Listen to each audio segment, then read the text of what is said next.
Hello kids. Um, in continuation with the lesson,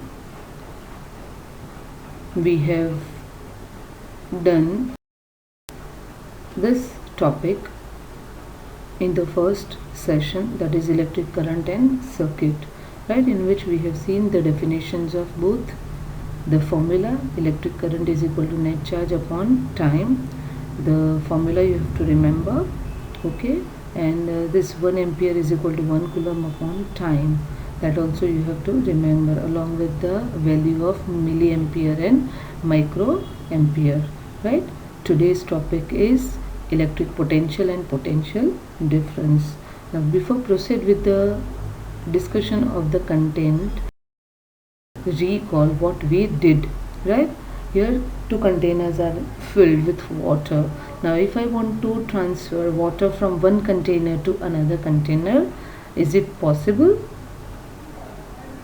No, it is not at all possible. Why it is so? Because the water level is the same in both the containers, right? So what we have to do, if this is the situation where I want to transfer water from the first container to the second container, the water level has to be different, right? Now as if you can see in the figure B, the arrow is also shown, right? That means because of the difference in their water level, the water from the first container will be transferred to the second container, right?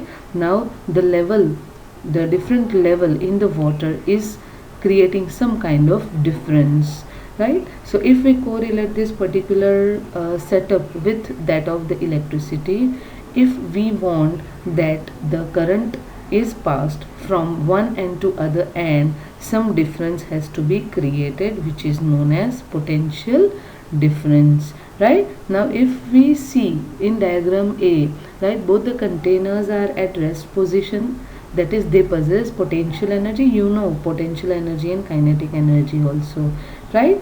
So the same potential, it is the potential energy per unit charge, that is the amount of electric potential energy at a point is called electric potential, which can be denoted by using this formula. Okay, what is electric potential energy? It is the energy that charged particles like protons and electrons have because of its own electric charge and its relative position to other charged particles. Electric potential energy is also called as electrostatic potential energy. Okay, let's not go that much detail into that. Okay, that is not at all required. Just remember the formula and the definition of electric potential. Let us move to potential difference. What is it? It is defined as the amount of work done.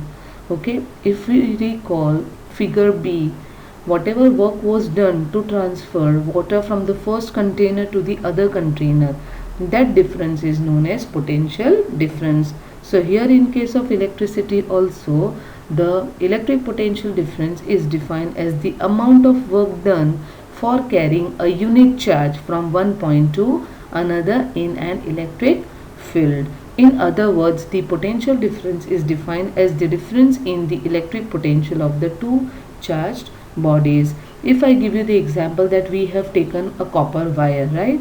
Now both the ends are marked as A and B, right? Now if I want that the current should pass from A to B, so without any other resources, it is not at all possible if I have only copper wire, right? Then what I need to do, I have to set up the particular circuit, that is I have to connect some of the cell which will create some potential difference, right? So because of that cell, the charges will start moving, okay, and because of that the current will be passed from A to B. Okay, this is the formula. Potential difference is equal to work done upon charge. V is equal to W by Q. Now volt, that is the SI unit of potential difference. Okay, joule is the SI unit of work done, and coulomb we know it is for the charge. So volt is equal to joules upon coulomb. Now this is the definition of 1 volt, which also you have to remember. So potential difference between 2 points is said to be 1 volt when 1 joule of work is done to move 1 coulomb of charge from one point to the other. Okay, now potential difference is measured by using voltmeter. I think you will recall, and current is measured by using ammeter, right? So here the question can be asked that differentiate between ammeter and voltmeter. Okay, that you have to write it down. At least 2 to 3 points of differences you have to write down. Okay, hope you will remember the definition of potential difference, electric potential, and 1 volt also. Remember all these formulas also, which will be solve the numericals. Now here one sum is given. Calculate the work done, that is W, I guess, right? If a charge of 5 coulomb moving across, now charge is given, that is C. Okay, that is charge is given, that is Q, sorry, C is for coulomb. 2 points having potential difference equal to 15 volt. So here capital V is given. So what are the given terms here? Potential difference V is equal to 15 volt, charge Q is 5 coulomb, and we have to find W. You have to substitute the values, do the simplification, and write the final answer. Okay, for work the SI unit is joule, so capital J.